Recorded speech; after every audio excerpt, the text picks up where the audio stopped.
Bonjour à toutes et à tous. On se retrouve ici pour un nouveau chapitre.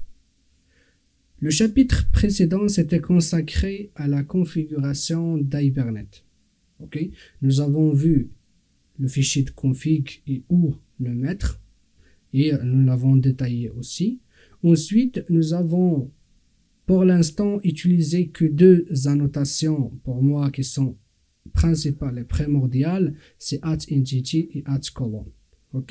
Dans ce chapitre-là, nous allons voir en fait les opérations CRUD, ou bien comment réaliser ces opérations. Pour les gens qui connaissent pas en fait CRUD en fait c'est un acronyme pour C create, R read, U update et D delete. Très bien. Donc, C create, ça veut dire on va créer des occurrences notables dans la base de données. Read, ça veut dire obtenir des informations à partir de la base de données, par exemple lire la liste des auteurs. Update, donc vous avez compris, c'est mettre à jour des occurrences dans la base de données. Delete, c'est pour supprimer des lignes dans la base de données. Très bien. Mais en fait, avant de réaliser ces opérations, nous aurons besoin de créer une session vers la base de données. Vous vous rappelez en fait de contact session dans le fichier de config. Donc, nous sommes dans l'obligation de créer une session vers la base de données.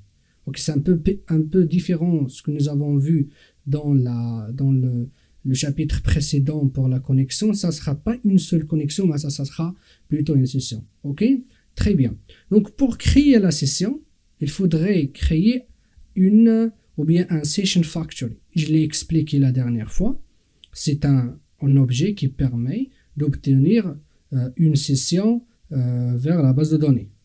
Très bien. Alors, pour créer ce session factory, tout simplement, on va instancier une instance de la classe configuration, qui est en fait fournie par Hibernate. Ne vous inquiétez pas, nous allons voir ça en fait dans la pratique, c'est vite fait.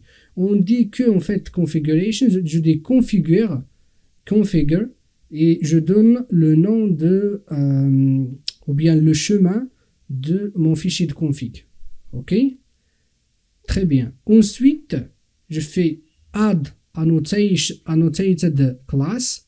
Ça, c'est pour dire à Hibernate que cette classe-là, elle est annotée. Vous voyez? Sinon, lui, il va pas savoir quelles classes sont annotées. C'est un petit peu différent par rapport à ce que nous avons vu avec Spring, où on a le package scan. Mais là, on va le faire explicitement, dire en fait une telle classe est une classe annotée. Du coup, merci à Hibernate de l'analyser pour comprendre ce que c'est. Et à la fin, on dit build session factory, vas-y, donne-moi un session factory. Très bien. Donc, une fois que nous avons obtenu le session factory, on va directement dire .get current session pour obtenir la session. Et voilà, nous avons ici notre session. Très bien. Juste une petite remarque ou bien une petite note. En fait, .configure est donné le nom ou bien le chemin de notre fichier de config. Ça, c'est optionnel. C'est pas optionnel, mais dans notre cas, c'est optionnel. Pourquoi? Parce qu'en fait, si vous faites pas .configure et spécifiant le chemin de notre fichier de config, Hibernate, il va aller chercher directement hibernate.cfg.xml, donc dans le dossier src. Très bien. Donc pour nous, c'est optionnel. Et là, je l'ai fait exprès pour être plus explicite et que vous compreniez pourquoi. Et ça dans la première note. La deuxième note, nous ne sommes pas obligés de mettre le hibernate.cfg.xml dans le dossier src. On peut le mettre où on veut. C'est juste lors de .configure, il faut mettre le bon chemin. Très bien. Ça, le deuxième. La troisième note, en fait, toujours, faites très attention quand vous ouvrez des sessions, des connexions avec la base de données, de les fermer après. Et ça, moi, je l'ai fait dans un bloc try catch finally. Là, ici, pour l'instant, il n'y a pas de catch, il y a try finally. Donc, quoi qu'il arrive, il va passer dans finally et il va fermer la session, ensuite fermer le session factory. Comme vous voyez, on le fait dans le sens inverse. Nous avons créé le session factory, ensuite nous avons créé la session, mais lors de la fermeture, on va faire dans le sens inverse, fermer la session et ensuite fermer le session factory. Ok? J'espère que c'est clair jusqu'à l'instant. Très bien. Donc, une fois que nous avons créé une session vers la base de données, cette fois-ci, on va réaliser, et bravo si vous arrivez là, la première opération vers la base de données, c'est de créer un auteur. Ok? Très bien. Donc, la première étape, c'est de créer un objet, author, et après, renseigner les informations nécessaires. Ok? First name, last name, username et email. Ok? Donc, une fois que nous avons notre objet author, ok, là où nous avons créé statiquement, on va ouvrir une transaction vers la base de données en utilisant la session. Ok? Très bien. Jusque-là, je pense c'est un petit peu perdu.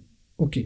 Je vais vous dire, j'espère que vous savez c'est quoi la différence entre session et transaction, mais je vais le faire d'une manière, je vais le faire vite. En fait, dans une session, on pourrait créer plusieurs transactions. Vous voyez? Donc, créer la première transaction, faire des opérations, fermer la transaction, ou bien committer, ensuite faire une transaction dans la même session. Et la session, en fait, elle peut avoir en fait plusieurs transactions dedans. Voilà, c'est quoi la différence entre les deux. Je continue. Du coup, je vais commencer la transaction. Je vais sauvegarder cet auteur en utilisant .save. OK? Et à la fin, je vais, une fois que mes opérations vers la base de données sont terminées, je vais committer pour que ces changements seront committés dans la base de données. Sinon, si je ne commit pas, une fois que je ferme ma session, les données ne sont pas réellement sauvegardées dans la base de données. Très bien. En fait, je vais aussi attirer votre attention sur un truc très important. Pourquoi ici, par exemple, avec Hibernate, on fait begin transaction pour commencer la transaction et ensuite commit.